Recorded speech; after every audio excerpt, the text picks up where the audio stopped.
The Good Old Grateful Deadcast, the official podcast of the Grateful Dead. I'm Rich Mahan with Jesse Jarnow, exploring the music and legacy of the Grateful Dead for the committed and the curious. Ladies and gentlemen, fellow Deadheads, welcome not only to Season 10 of the Good Old Grateful Deadcast, but the 100th episode of the Good Old Grateful Deadcast. Can you believe it? I'm your co-host, Rich Mahan. Thank you so much for tuning in and supporting us. It makes us happy to know you all are enjoying the ride. In this episode of the Good Old Grateful Deadcast, we open the new manuscript from Grateful Dead lyricist Robert Hunter, the Silver Snarling Trumpet, and dive into its incredible tales of the early pre-Grateful Dead scene down in Palo Alto, California. There's so much to cover, this episode will be part one of a two-parter. The 2025 season of Dave's Picks is on sale now, and the early bird subscription period is ending soon. Dave's Picks, the quarterly vault releases of classic Grateful Dead concerts, is now heading into its 14th season.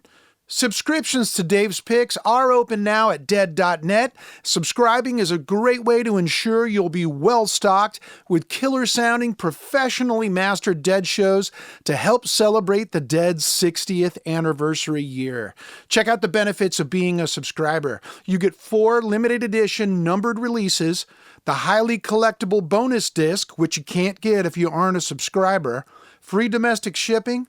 They're delivered throughout the year, and right now you can get early bird pricing of $99.98, which saves you $39 versus purchasing a la carte. There's only 25,000 copies of each show printed, and once they're gone, they're gone. The only way to ensure you get a copy of each is to subscribe now. And early bird pricing does end this Friday, November 22nd at 9 p.m. Pacific time, so head on over to dead.net and subscribe to the 2025 Dave's Picks series now. While you're over at dead.net, go to dead.net/deadcast and check out all of our past Deadcast episodes, including the complete seasons 1 through 9, and you can link from there to your favorite podcasting platform so you can listen how you like to listen.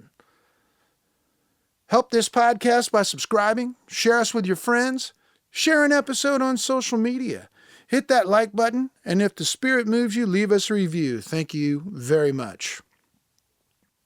Do you have a great tour story you'd like to share with us? Well, do it over at stories.dead.net. Record yourself telling about that epic road trip, best show you ever saw. You never know, you just may hear yourself on a future episode of the Deadcast. And as always, we do have transcripts for many of your favorite Deadcast episodes available for your reading pleasure. Those are over at dead.net/deadcast-index. Head on over there and check them out. The Silver Snarling Trumpet is the new, recently released manuscript written by Grateful Dead lyricist Robert Hunter, and it's loaded with tales of the pre-Grateful Dead scene down the peninsula from San Francisco in Palo Alto. Get ready to hear tales about the key people in their group, find out what they were up to, and how their early experiences shaped them and led them from the beat scene down the path to hippiedom and ultimately to form the greatest band in the world. Can you dig it? We knew you could. Here's Jesse Jarnow.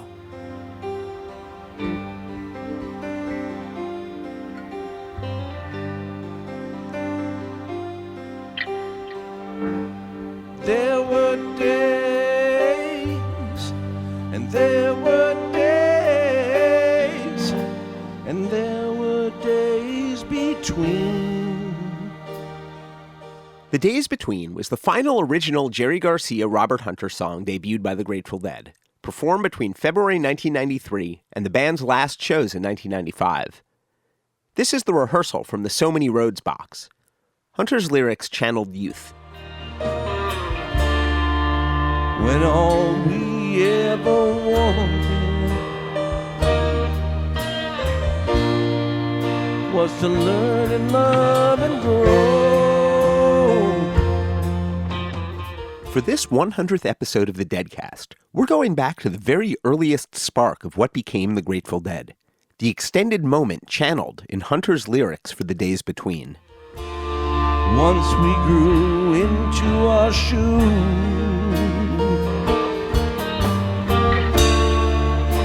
We told them where to go.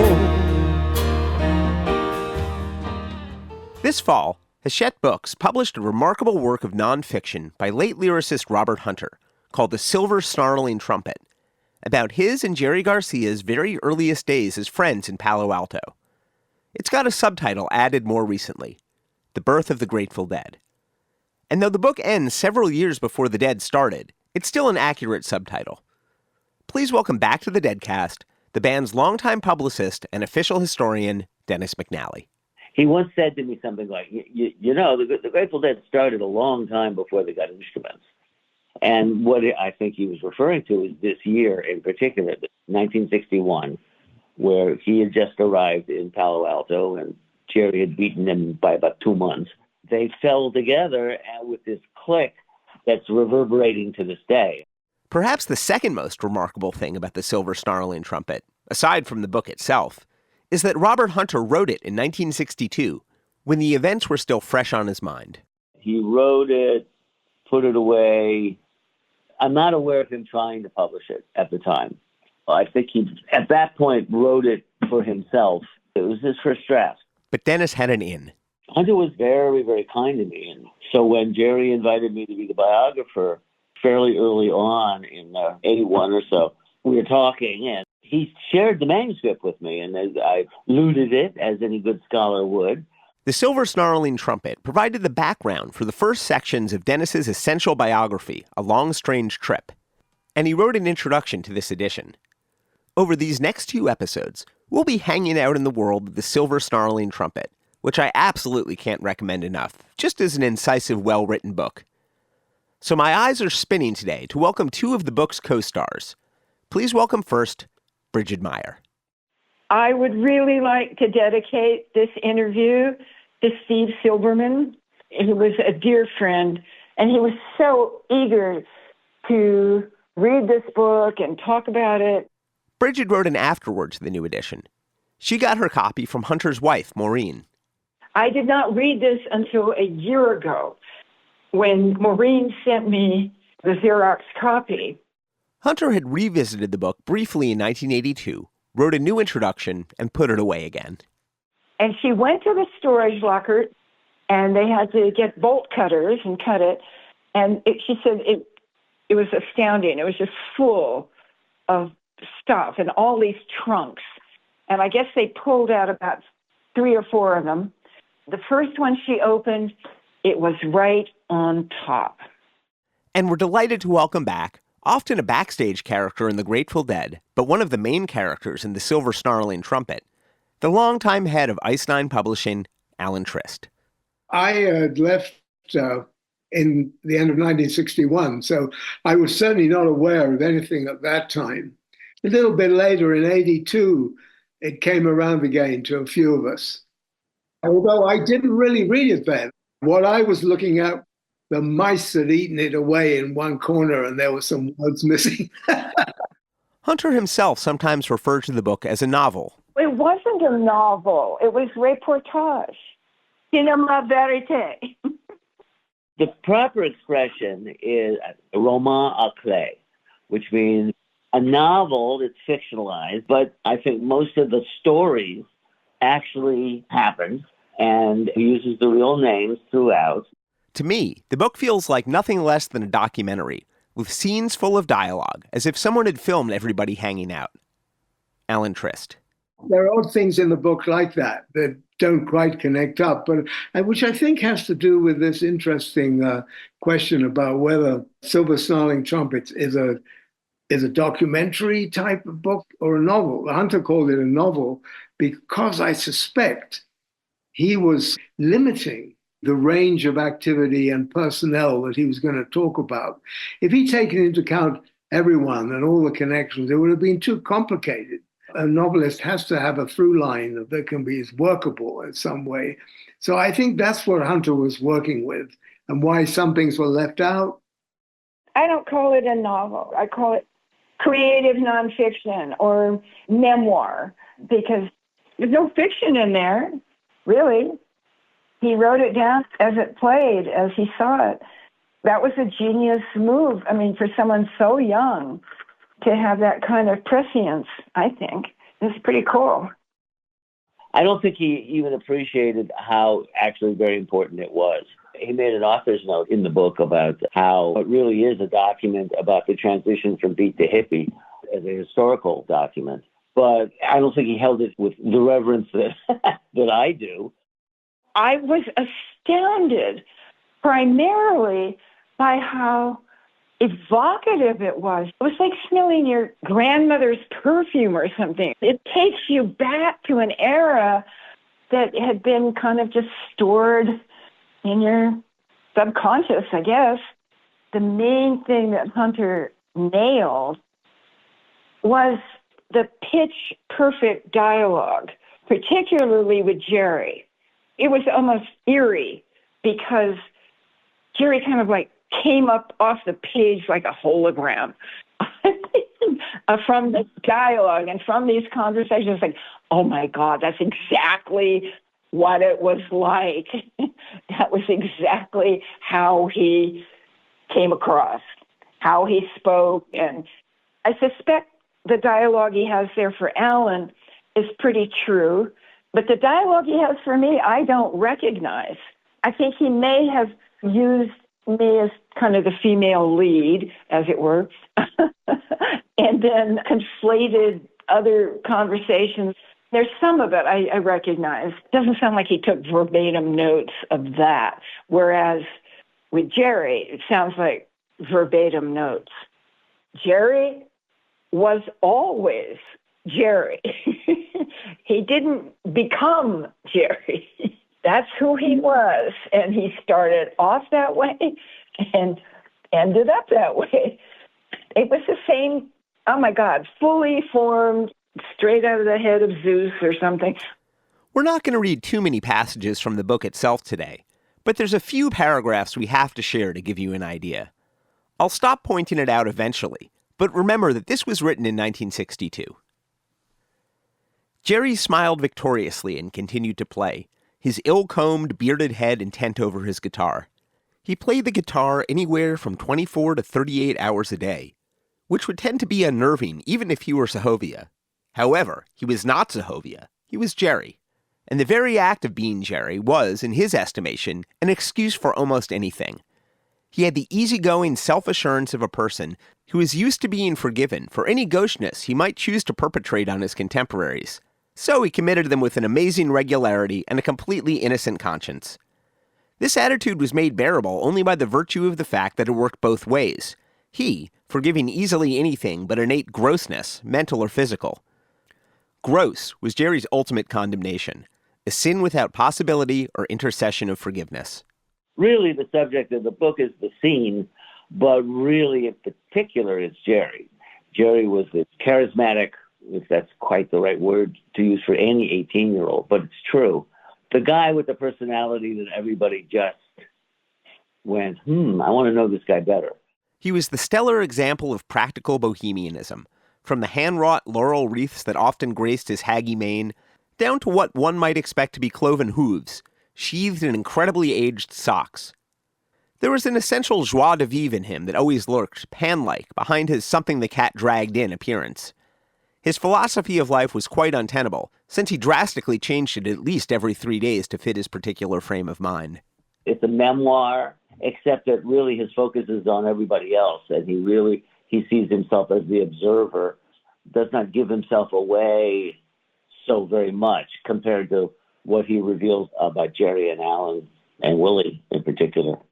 The Willie in question is Willie Legate, a slightly older friend we'll reintroduce shortly. The Silver Snarling Trumpet doesn't have much of a plot in terms of events that pull the story along, so there's not too much we can spoil in that way. It's more of a mood piece. What Jerry said, he thought that his portrait of everybody was pretty spot on, but he kind of leaves himself out. And, it's allowed. What's so poignant for me is to recall how morose Hunter was. He was a real melancholy kind of guy. We would maybe now describe teenage Robert Hunter as kind of emo. The book's afterword features a poem that Brigid wrote at the time. But nevertheless, something happened with the four of us that then expanded and was in the air. It was astounding. It was amazing. I still can't understand why or how or what happened. But in my little high school poem, I said, we are all in love with life and each other. Several times in the book, this flash of bohemianism is described as the love scene.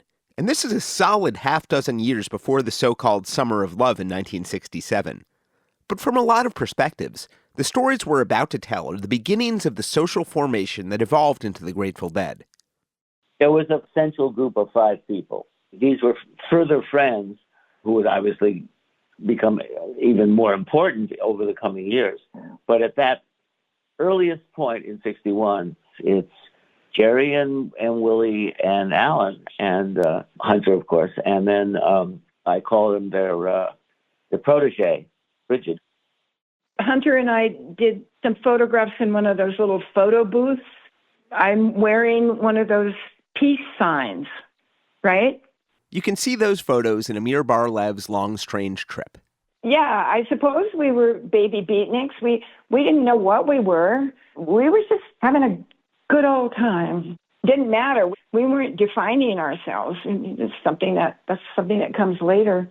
The scope of the Silver Snarling Trumpet is incredibly short.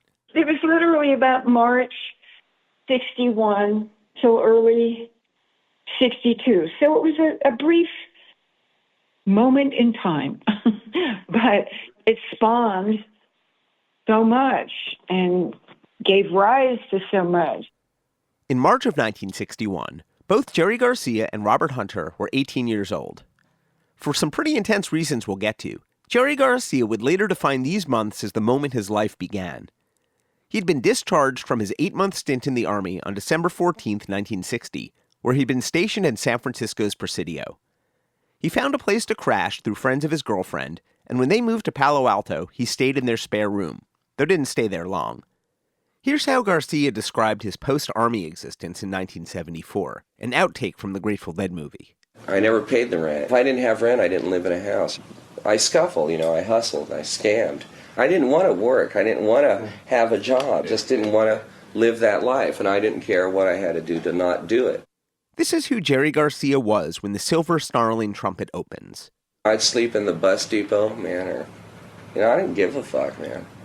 Theater lobbies, behind the place where they give you the tickets, I got into all those trips just because I didn't want to make myself into somebody or something like that. In Palo Alto, he'd found an easier place to get by than, say, New York City. You don't have to really get indoors for the winter here. You don't have to lock up. So that's a pass on that level. So it's easier to scuffle here. So you could scuffle for years, man, have no money, no gig. Almost all of the locations we'll mention in this episode were walkable, or at least bikeable. There was a lot of hitching rides, too.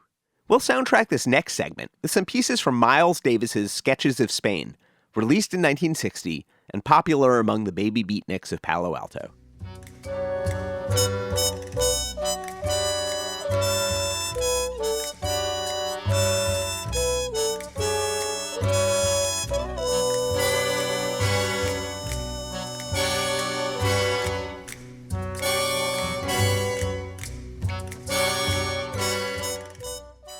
One of the first people Jerry Garcia befriended was Alan Trist, who was then spending a gap year in Palo Alto while his father did a fellowship at Stanford.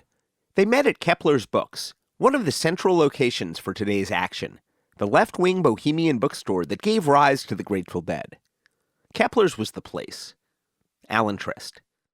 I think it was just a hangout space and a place to read books, borrow books, catch the winds of the time, And we were pretty penniless. We didn't go and buy tickets to concerts or things like that.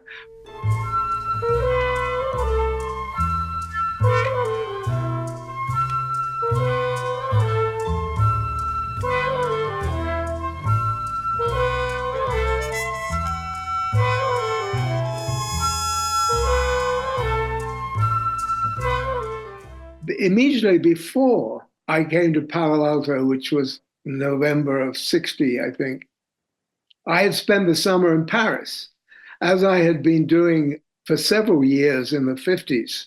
I would go over from London to Paris in the summer vacation at school and hang out on the left bank and Place Saint-Michel. I had a little garret Rue de l'Hirondelle that I used to stay in. And that was part of the Anglo-French early pre-hippie thing. It was like Bohemianism. Well, that was in Paris, wasn't it?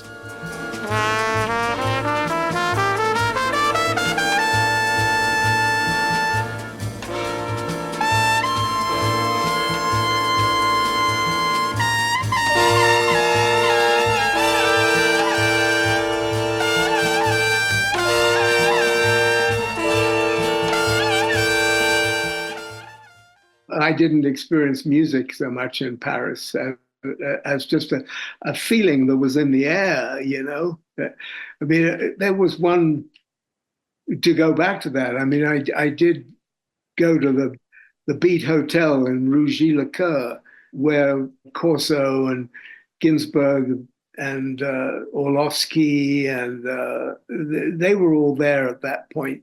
A youngster like me didn't have much of a footing in that scene, but that was definitely tangible.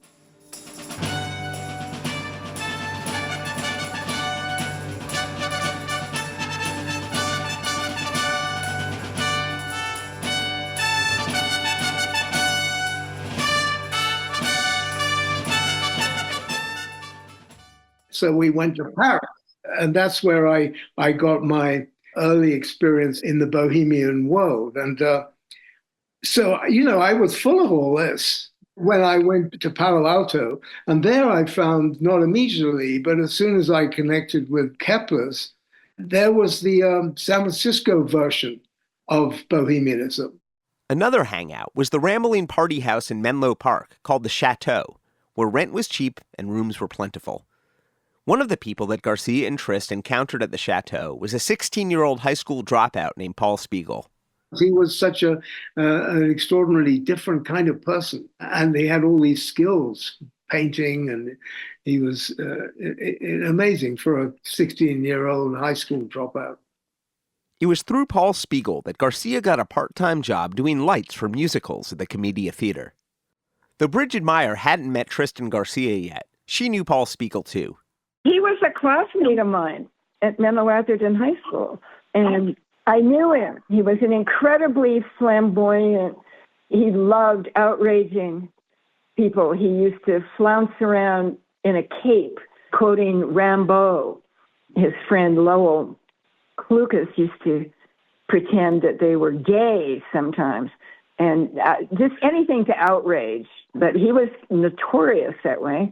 And he did a lot of somewhat notorious paintings, El Greco-ish.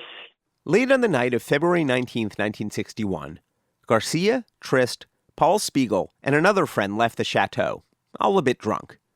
This is Jerry Garcia speaking with Dennis McNally from Dennis's Jerry on Jerry audiobook, available from Hachette. Well, I mean, at 90 miles an hour, things happen fast. It was like that. They were going that fast? Oh, yeah. We were hauling. We were going fast. It was a Studebaker Golden Hawk, with a blower in it. The driver lost control. I went through the windshield. It was so violent, so furious that I don't even know. I have nothing. For me, there was an unbroken moment between being in the car and being in a field. I was literally thrown out of my shoes. I mean, that was what the force of it was like. It was a sobering sensation. Understandably, it was a powerful and transformative moment in Jerry Garcia's life. My life started there. I was fucking around in there, really. I was just I was just a dumb kid. I mean, I had a few half-formed ideas, but my life, that is the slingshot boom. That's what got me going. That's what gave life that urgency. He wasn't very much in our scene, and then he was gone. Yeah, it was like a flash. Very powerful. That stuff is hard when you're young. the grief, that you feel when you lose a brother, when you lose a pal, This was something new to me. It was the thing of losing a comrade, and he was like a new friend too. It was like we were just getting chummy, we were just getting to really fond of each other, and you know how it is when you're young and there's that excitement. Paul Spiegel's death comes up a few times in the Silver Snarling Trumpet and looms in a literal way over the whole book in the form of one of Spiegel's paintings called The Blind Prophet, which becomes a character by itself. Jerry, of course, has the whole scene where he talks about the death of his friend Paul Spiegel in the car accident that made him decide that what he was going to do was to seek out day to day and not do the practical thing and get a job and make a living and blah, blah, blah, when, he didn't know if he was going to live another day. Literally was blown out of his shoes and through a windshield. And that'll give you a different perspective. A few weeks later, Robert Hunter arrived. Jerry Garcia had gotten involved in the local Comedia Theater through Paul Spiegel and had an occasional job doing lights, and that's where Robert Hunter ended up one evening. He was an enormous Broadway fan from his 1957-58 days on the East Coast, catching the season's newest shows. Most accounts have Garcia and Hunter meeting at a production of Damn Yankees. You gotta have heart. All you really need is heart. When the odds are saying you'll never win, that's when the grin should start.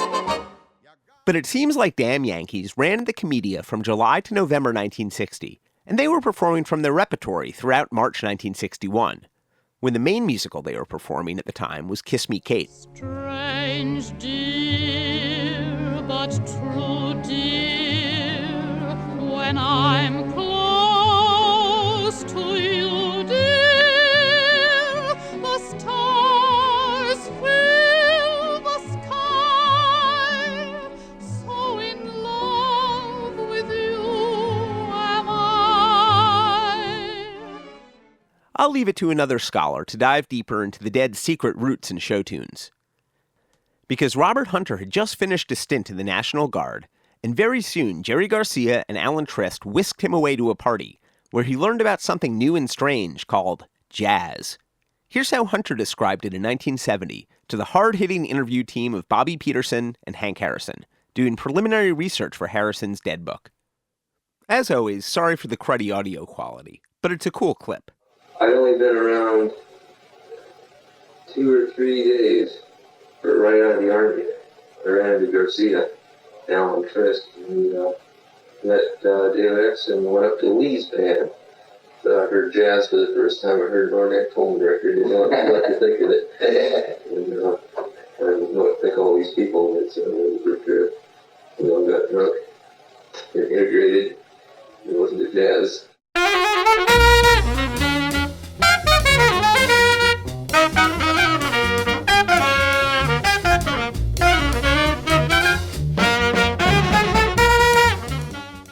Talk about getting thrown into the thick of it. Ornette Coleman's This Is Our Music had just been released in March 1961, if their jazz-head friends were on top of their game. Jerry Garcia and Robert Hunter became fast friends. As Hunter remembered to WLIR in 1978, he had an extremely key asset. I had just gotten out of the Army, and I bought myself, I think it was a 1940 Chrysler Straight 8, really fine car. So I had a car and nobody else had one. I ran into Garcia and Trist at St. Michael's Alley about a night later, and they found out I had a car, so they came banging on my door the next day wanting me to take them to Berkeley, and the three of us were pretty inseparable after that for a long time. Here's how Garcia described their early friendship in 1970. He's brilliant. Robert Hunter is really a far out guy. He's like, see, he and I used we used to live in a couple of wrecked cars in a vacant lot in East Palo Alto together. And we ate this crushed pineapple, man, that he stole from the Army. And plastic spoons. I had a glove compartment full of plastic spoons in my car. I had been doing folk singing at service clubs while I was in the Army. It's a 6-month hitch. It was all So I just fell into it naturally. I was at a party with Garcia, and there was one guitar there. So, me being the folk singer, I didn't know he played. I snatched it up and began singing my folk songs as I would do at parties. And he said, "Give me that guitar," right? So, I was gracious, and I let him have it. He never gave the damn thing back the rest of the evening. Yeah, you're not getting that guitar back, Bob. Whenever Garcia comes up as a character, just imagine he has a guitar with him. It's easier than explaining it every time. If their social group hung around Stanford, though, they decidedly weren't of Stanford. Even if they weren't college students, however, they enthusiastically assembled their own reading list. Jack Kerouac's On the Road had been published 4 years earlier. Dennis McNally. On the Road was Jerry's Bible. I was traveling west one time at the junction of the state line of Colorado, its arid western one, and the state line of poor Utah. I saw in the clouds, huge and massed above the fiery golden desert of evenfall, the great image of God with forefinger pointed straight at me, through halos and rolls and gold folds that were like the existence of a gleaming spear in his right hand, which saith, "Come on, boy, go thou across the ground. Go moan for man." It is a perfect document of young bohemians, that is to say, people very much influenced by the beats. From the age of 16, going down to city lights and getting on the road. It was his Bible. I mean, it was his Bible for the rest of his life. Alan Trist. On the Road I read that before I came. I read Howell. I think I found out first in Kepler's. And then from there to Gary Snyder and the New York beats and so on. It all followed seamlessly from my Paris experience through to American experience. While Jerry Garcia and others devoured On the Road, one point that Robert Hunter made in his online journals is that he didn't actually become a Jack Kerouac reader until decades later. I had read no Kerouac at the time I went on the road in 1967, he wrote. Didn't need to read him. His way of looking at what there was to look at had already seeped to the bone of the rebel culture. On the other hand, Allen Ginsberg's Howl did have a profound impact on Robert Hunter.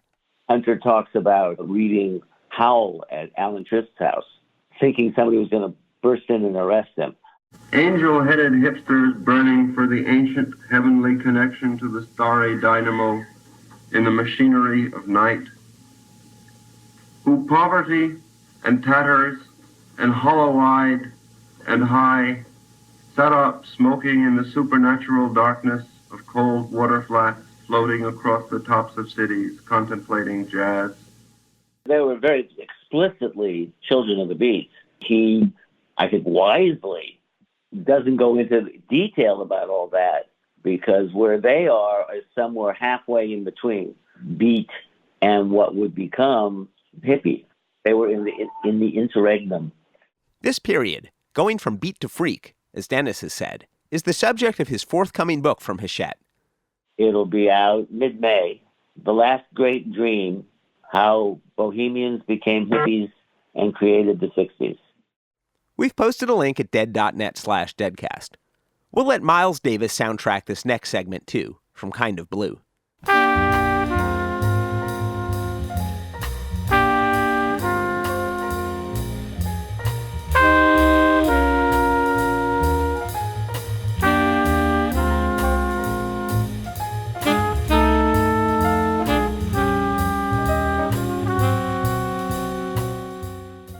Please welcome back Brigid Meier.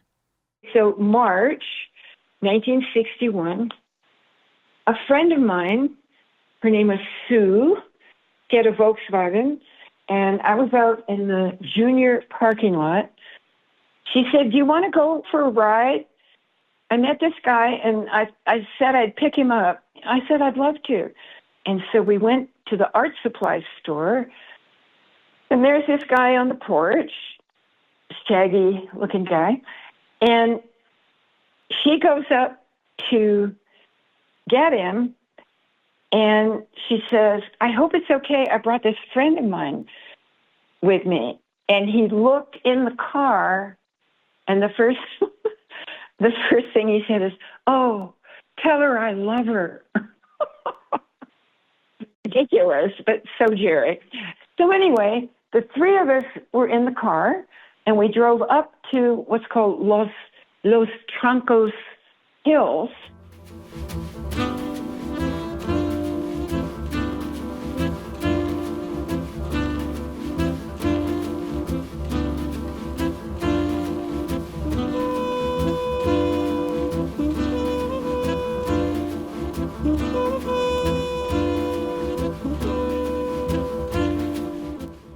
We hike around and probably get poison oak.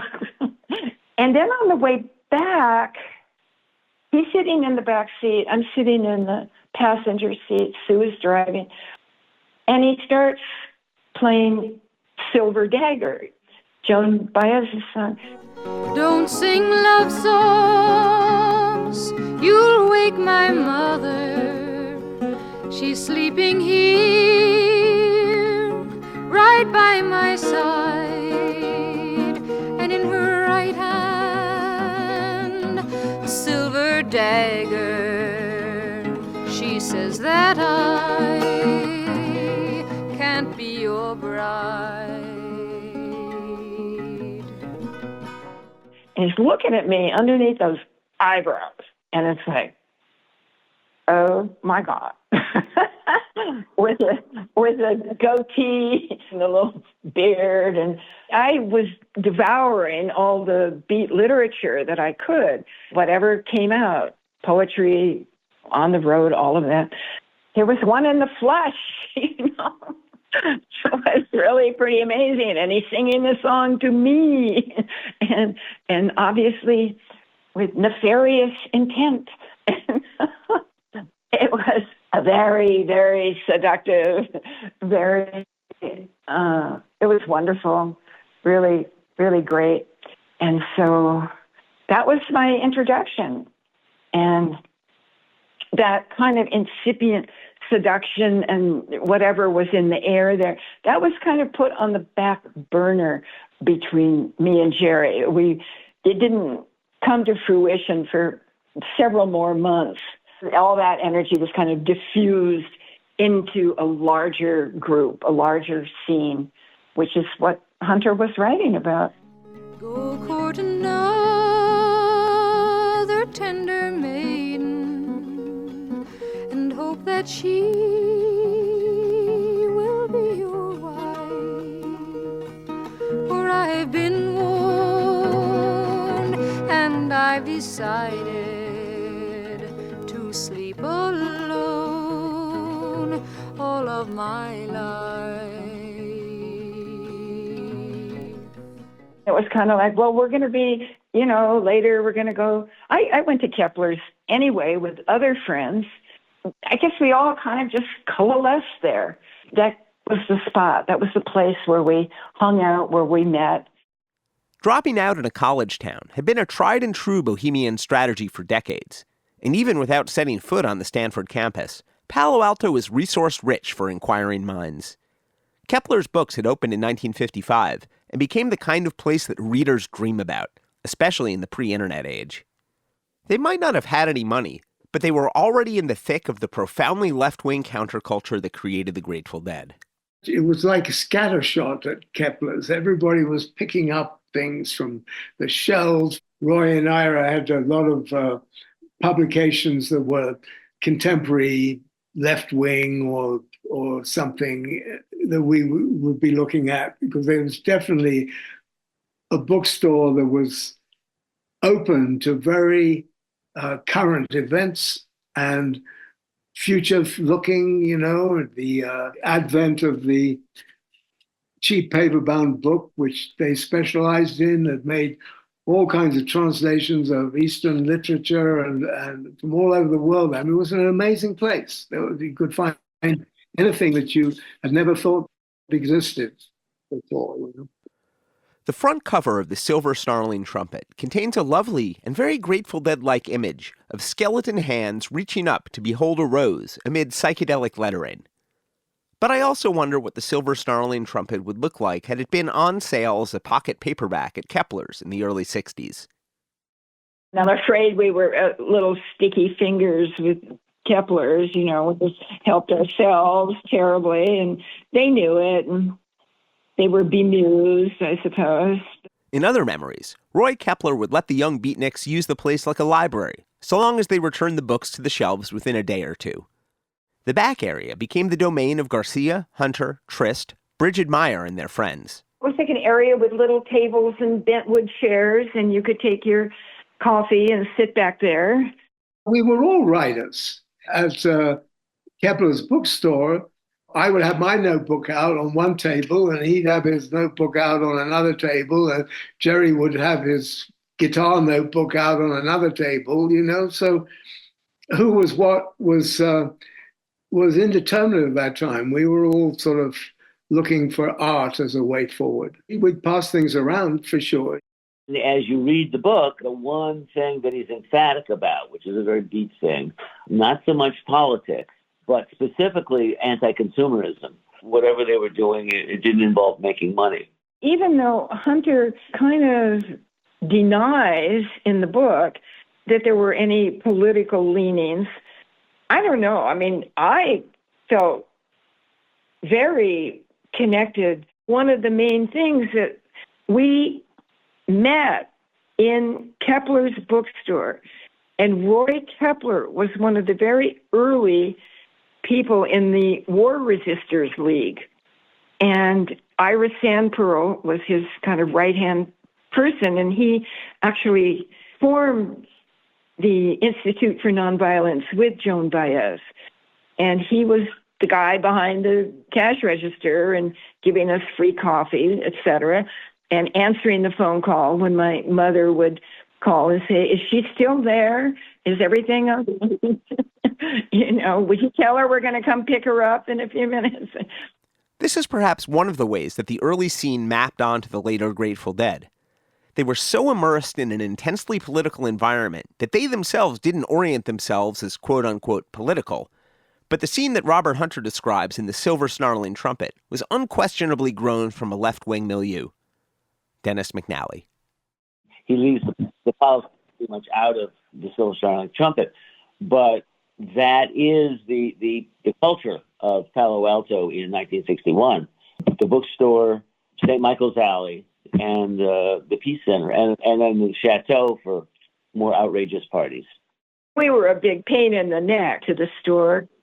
We really were, but now it's part of their lore. It's part of their street cred or something. They advertised, we took over the back room and made a ruckus. I don't think they ever kicked us out, but for whatever reason, moved to this place called St. Michael's Alley, which was a coffee house on University Avenue, downtown Palo Alto. So it was a movable feast. St. Michael's Alley was a nearby cafe and art gallery, the site of lots of fun ensemble scenes in the Silver Snarling Trumpet. A few years later, Robert Hunter would work there as a waiter, and the current art on the wall would provide some inspiration for the Grateful Dead.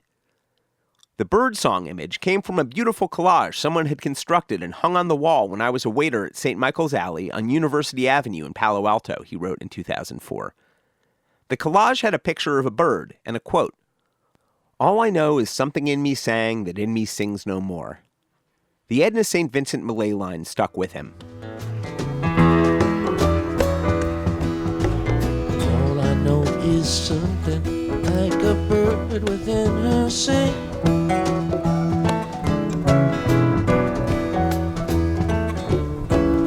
All I know, she sang a little while and then flew on.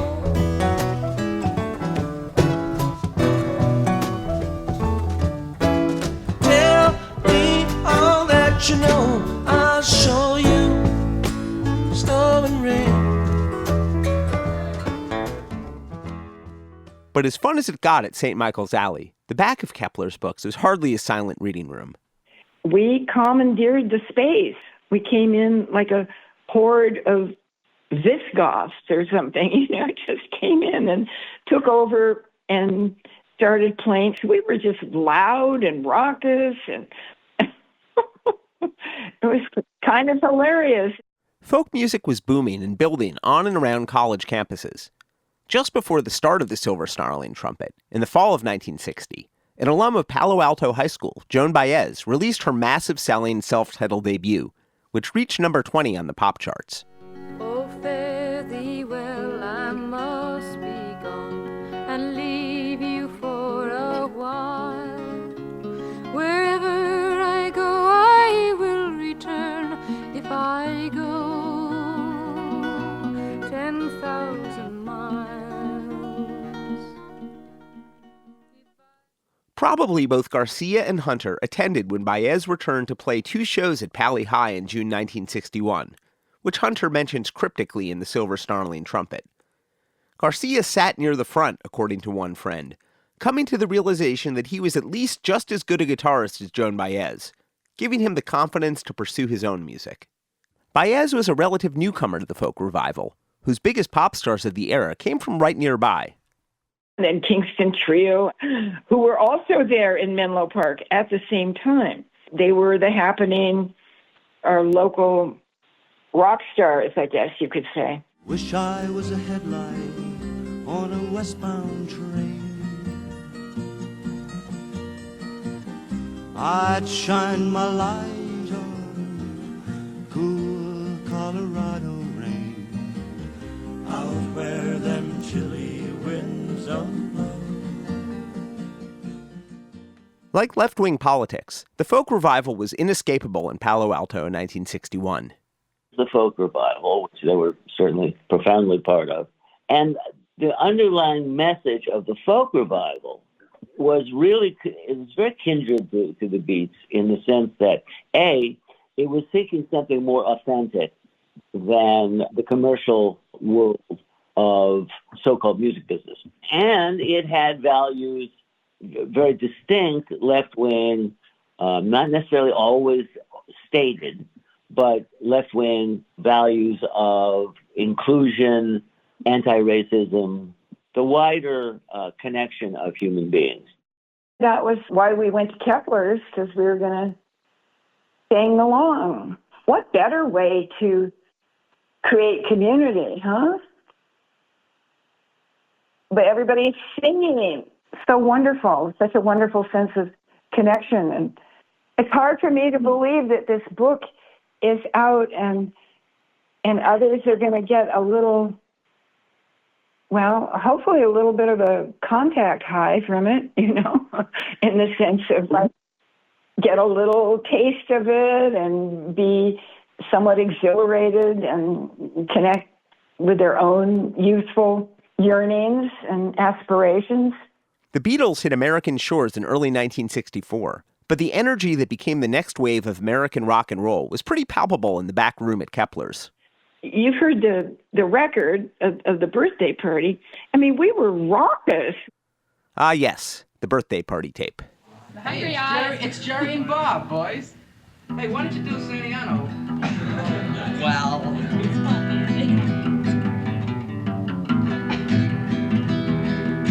We're sailing down the river to Liverpool, heave away, Santiago.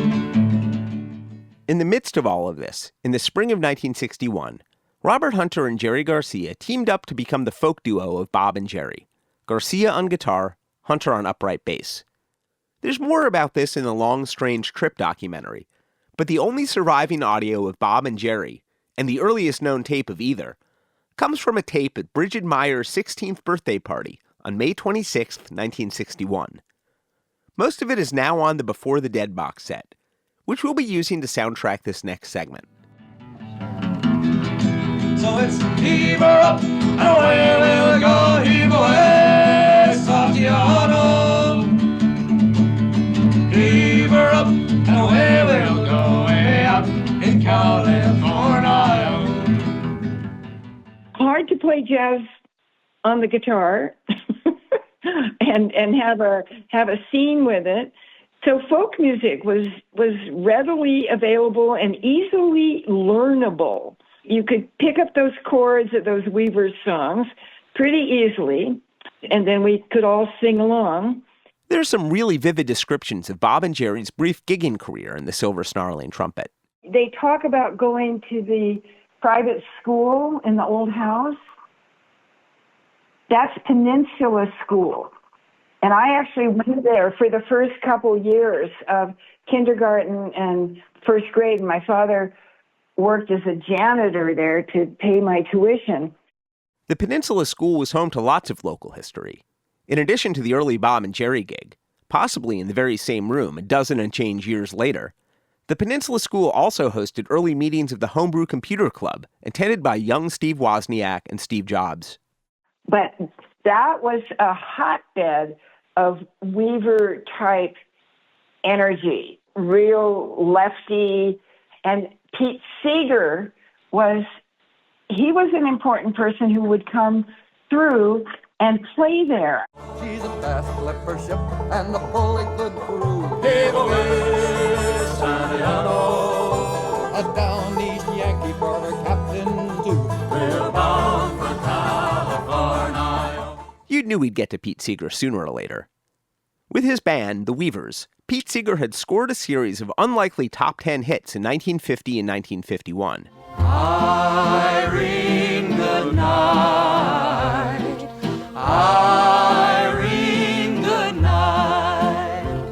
Good night, Irene. Good night, Irene. I'll see you in my dreams.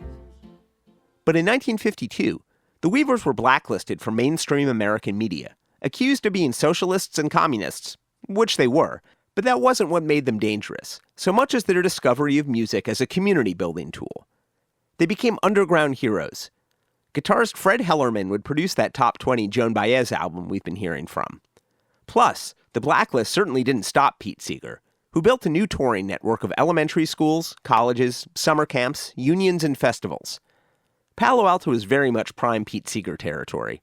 I remember going to concerts of his at Peninsula School when I was a child, or younger, certainly, say maybe 11, something like that. So they had a foothold in the community as a bastion of, well, left-wing thinking. Hey, we gotta sing this even better than this. We gotta sing it so they hear it down in Washington, D.C., in London, Moscow, Peking, Tokyo, everywhere else.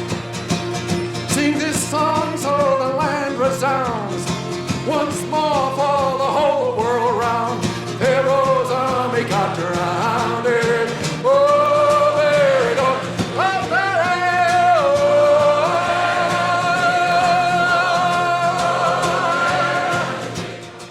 Robert Hunter especially had fallen under Pete Seeger's spell during his brief time at the University of Connecticut in 1958.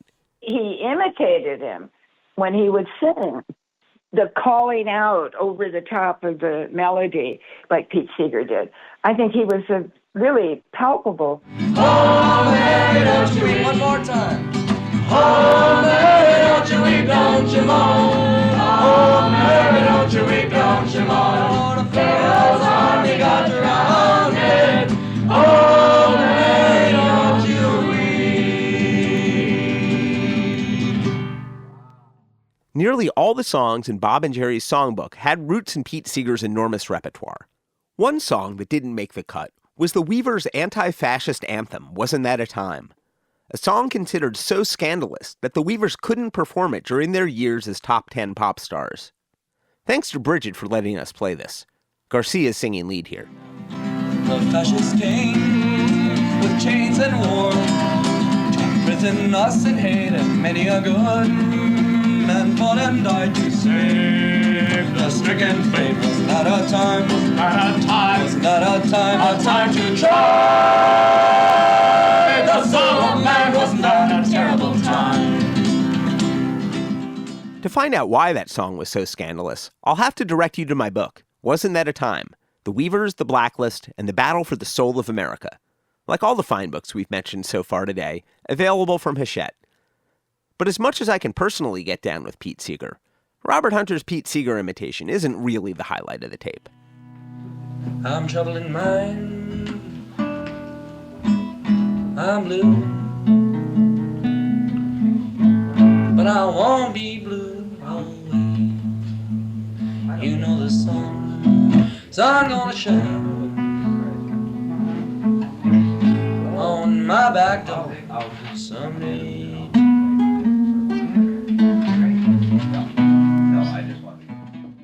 Dennis McNally. The first 6 songs of Before the Dead, which is Bob and Jerry, you can hear, and granted, they were, it was somebody's living room and they were all friends, but you can hear the way Garcia runs the room. I'm Jerry and that's Bob. I play guitar, he doesn't. I'm Bob, that's Jerry. I sing, he doesn't. Anybody got any suggestions? It's fascinating. There was just this, charisma seems like such a fancy word, but there was just this personality. Hunter writes about Garcia's charisma almost explicitly in the Silver Snarling Trumpet, describing how 18-year-old Jerry Garcia could make the people around him feel, in Hunter's word, magical. And Jerry's magical people would often believe him and think that perhaps they really were magical in some way that they had never perceived, and would love Jerry for letting them know about it, shielding him and feeding him in hopes that he would allow them to remain magical. Very good. Thank you. Me? Play rock and roll? No, never happened. Jerry made friends easily, which helped with getting shelter. Along with Kepler's was another locale that became a literal home to their early scene. The Peace Center, the other side of the Stanford campus to Kepler's. Just as Joan Baez's activist collaborator Ira Sandpearl worked the register at Kepler's, the young Bohemians found a benefactor in the person who worked the register at the Peace Center, Willie Legate. We became very aware of the depths of iconoclasm that he represented, It was a great discovery, with Willie. Strange oracle. I mean, just to be around Willie without necessarily much conversation was an adventure and an education. Willie Legate is a spectral presence in the Silver Snarling Trumpet, an inscrutable weirdo who's unquestionably one of them. Willie's room, where they're crashing on the floor, is at the Peace Center, and connects with Ira Sandpearl and Joan Baez and all that. He doesn't go into this. Hunter does, which is a noticeable omission. In the summer of 1961, as Joan Baez became a mega-pop success, she returned to California, moving to Carmel. When in Palo Alto, she would make a point to stop by both Kepler's and the Peace Center, often offering donations to Ira Sandpearl. Which is to say, Joan Baez helped subsidize the Peace Center, which in turn subsidized Willie Legate, which in turn gave a place for Hunter and Garcia to crash. That was at the Peace Center, yeah. You had mattresses all over the floor and orange crates of books, and it was a great place to hang out. When the Silver Snarling Trumpet opens, this is where Robert Hunter and Jerry Garcia are sleeping most of the time, in Willie Legate's room at the Peace Center. Watching them from the wall as they slept was the late Paul Spiegel's painting, The Blind Prophet, in the care of his friend Willie. The Blind Prophet, I remember it was at the Shadow. It was up on the wall there for a while. Yeah, we've been reading Cal Gibran's book. I remember Hunter and I in particular had some discussion about that. And then along comes Paul Spiegel's painting. What a synchronicity. Because he was in the same domain of thinking there, but separately. Was also at the Peace Center for a while. I remember seeing it up there. As dropouts, Garcia and Hunter existed between worlds, making friends as they went. In that last interview clip, Hunter mentioned David X. David X. McQueen was a connector there between the black population of East Palo Alto and us, or we would-be Bohemians in Palo Alto. And we would go over there many times. David used to, sing the blues with Jerry, playing the guitar. Black girl, don't you lie to me. Anywhere we stay tonight. In the pines, where the sun never shines. And I shiver the whole night through. That was David X singing with Jerry Garcia on guitar. Thanks again to Brian Mixis for identifying this long-circulating recording. Playing harmonica is another Palo Alto teenager that David X introduced Garcia to, Ron Pigpen McKernan. Pigpen isn't a character in Hunter's book, though can be imagined just off-screen during certain scenes. Between them, they had all kinds of friends, younger and older. There was a guy in our kind of extended scene who was friends with Lenny Bruce, and we would go to parties at his house. He was also, unfortunately, into smack, right? And I remember one party that, oh my God, the police came, and I had to climb over the back fence, and I broke a heel on a pair of shoes. That was terrible. They were a trip. They were sort of like a Charles Adams-looking couple and family. Though the gang had no direct contact with Lenny Bruce, he was another figure that loomed large over the young Californians. If you've never seen this bit before, I want you to tell me. Stop me if you've seen it. I'm going to piss on you. Still can't play that on the radio. Arrested for obscenity after a San Francisco performance in 1961, Bruce's trial in the spring of 1962 was at the forefront of underground news. A few years later, in 1964, Garcia would have a job transcribing Lenny Bruce routines as part of Bruce's ongoing trials. Another older friend was Grace Marie Hattie. Then that woman, Grace Marie. Now, she was a piece of work. Grace Marie. She was older, like 35, and really, had that kind of Dorothy Parker arch sense of humor. Her house was one of those places where we often convened, And she was a little older too, and so she had more stuff. We had no stuff, you see. Among that stuff was a prized copy of the Folkways Anthology of American Folk Music, edited together by the filmmaker and alchemist Harry Smith. Oh, the cuckoo is a pretty bird. She wobbles as she flies. She never hollers cuckoo till the 4th day July. Well, it was kind of like a bomb, wasn't it?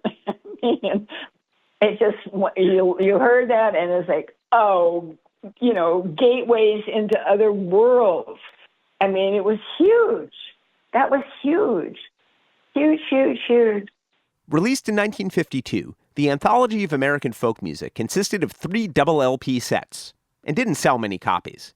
It helped change the course of the American folk revival, though, as musicians discovered it. Imagine yourself a Kingston Trio fan.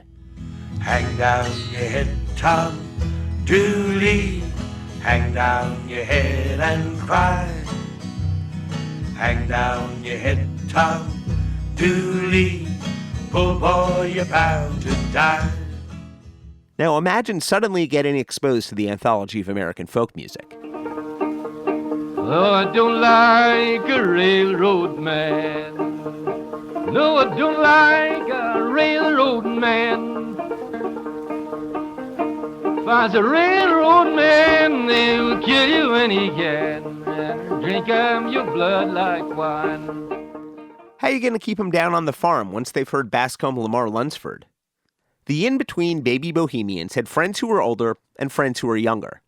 They were essentially Palo Alto townies, and an increasing number of their gang were malcontent high school students rather than Stanford students. Brigid was young, and there were a number of sort of high school, not so much dropouts, although actually Paul Spiegel, who we talked about before in the car accident, was a dropout from high school. But others were high schoolers a little younger looking for something too, So they were around, and they very much understood that this was a scene that they could connect with or learn something from. I think we had our instincts clear. I think we had our values fully formed by then, and they were intact. It wasn't just intuition. On many levels, like I say, we had the tutelage of Roy and Ira at Kepler's. They really did try to, educate us about what really meant. One of the other occasional high school students that became part of the scene was Ron McKernan, soon to be nicknamed Pigpen. Pigpen, Ron, and I were both in high school. My God, we were precocious and pretentious and insufferable, I'm sure. I'm sure we were insufferable. But probably pretty fun if you were keyed in. My father built a little study, a little house. He put in a little wood stove and a big writing desk, and there was an upright piano out there. And that was sort of his refuge, I guess. He was still trying to work on this novel. Ron used to come over and try to give me piano lessons, which is pretty, anyway. Anything, any excuse to just hang out, and rave, basically. We just like to talk. We were all big talkers. We got pretty deep into Pigpen's corner of Palo Alto during the first part of our Adventures of Pigpen episodes. One character that came up there was Joe Novakovich. Joe Novakovich was definitely an interesting character. And there's another guy, which nobody ever talks about, Joe Novakovich. And Joe Novakovich had some sort of, I believe, thalidomide birth defect. His fingers were almost non-existent. He had very deformed fingers, or if he had any at all. Anyway, he was also kind of like an early adopter, beatnik guy, was in on everything. And he had a Vespa, right? He used to pick me up and take me to Kepler's. I mean, I was always looking for a ride. Everybody was. We were all looking for rides. But Joe was, between Joe and Roger, or Cool Breeze rather, there were these, what could I say? They were never boyfriends or anything. They were friends, and very helpful and kind of pivotal in terms of like making it easier to connect. I was always looking for a ride home or a ride to the party or whatever. Joe Novakovich played a hidden role in Grateful Dead history, responsible for bestowing Pigpen with his first harmonica.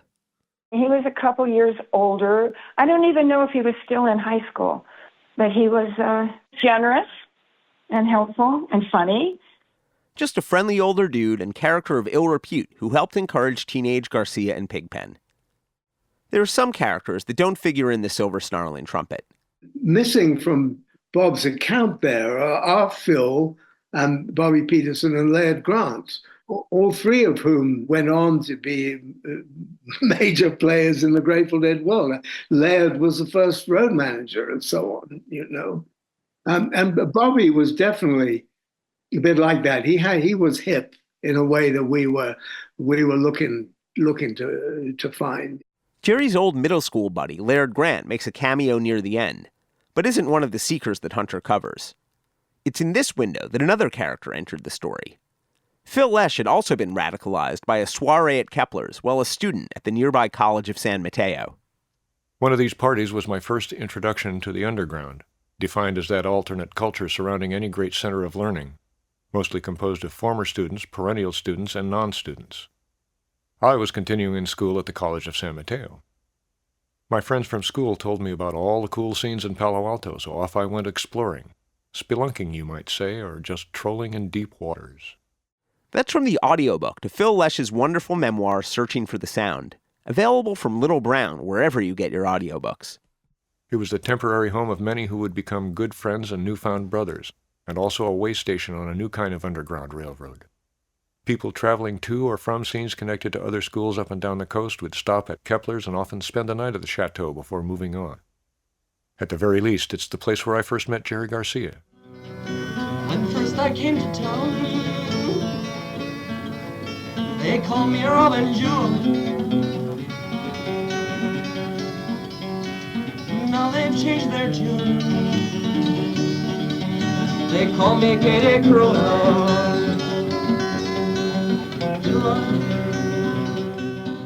That That's Garcia at the Boar's Head in later 1961 from Before the Dead, his guitar playing rapidly improving. We have a lot more to say about the period of the Silver Snarling Trumpet, which we'll return to in our next episode. We're going to pause our story with one final image from the chateau, off camera in the Silver Snarling Trumpet, but certainly not in Searching for the Sound. One of the music rooms was crowded with people listening to a bearded fellow play guitar and sing folk songs. Oh, then I was what I would be, then for to be what I am not, here am I where I must be. Oh, I would I can. I'd seen this guy around a few times. Everyone seemed to defer subtly to him, and this made me a little nervous. Nobody could be that cool. This was at the very beginning of the folk revival, and I hadn't heard a lot of the music. I confess my reaction was probably superficial, but it didn't grab me right away. I would soon discover that I just hadn't been listening. Later that evening, I was introduced to the singer-guitarist. "Hey, Phil, this is Jerry. He's a musician, too."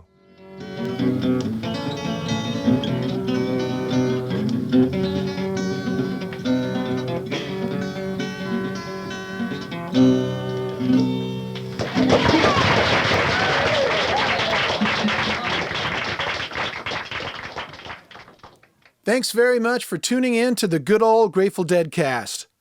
We'd like to thank our guests in this episode, Alan Trist, Brigid Meier, and Dennis McNally. Extra special thanks to friend of the Deadcast David Gans for his ongoing contributions of audio from his interview archive. Executive producer for the good old Grateful Dead cast, Mark Pincus. Produced for Rhino Entertainment by Rich Mahan Promotions and Jesse Jarno. Special thanks to David Lemieux, Brian Dodd, and Doran Tyson. All rights reserved.